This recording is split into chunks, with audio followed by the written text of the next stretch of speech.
മ്യാൻമറിൽ കറുപ്പിന്റെ ഉൽപാദനം 2022-ൽ കുത്തനെ വർദ്ധിച്ചതായി റിപ്പോർട്ട്. കഴിഞ്ഞ 9 വർഷത്തിനിടെ ഉൽപാദനം ഏറ്റവും ഉയർന്ന നിലയിലായിരിക്കുകയാണെന്നാണ്.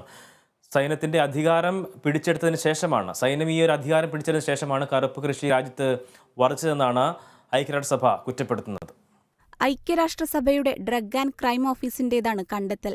2021-ൽ സൈന്യം അധികാരം പിടിച്ചെടുത്തതിനുശേഷം മ്യാൻമറിൽ കറുപ്പ് കൃഷി വർദ്ധിച്ചു. 2022-ൽ കൃഷിയിൽ 33% വർധനയും കറുപ്പ് വിളവിൽ 88% വർധനവും ഉണ്ടായെന്നും UNODCയുടെ റിപ്പോർട്ടിൽ പറയുന്നു. ചൈന, തായ്ലൻഡ്, ലാവോസ് എന്നീ രാജ്യങ്ങളുമായി അതിർത്തി പങ്കിടുന്ന ഷാൻ സംസ്ഥാനത്താണ് ഏറ്റവും കൂടുതൽ കറുപ്പ് കൃഷി ചെയ്യുന്നതും ഉൽപ്പാദിപ്പിക്കുന്നതും. രാജ്യത്തെ മൊത്തം ഉൽപ്പാദനത്തിന്റെ 39%വും ഷാനിലാണെന്നാണ് കണ്ടെത്തൽ. UNODCയുടെ കണക്കുപ്രകാരം കഴിഞ്ഞ വർഷം 40,000 ഹെക്ടറിലാണ് കൃഷി ചെയ്തത്.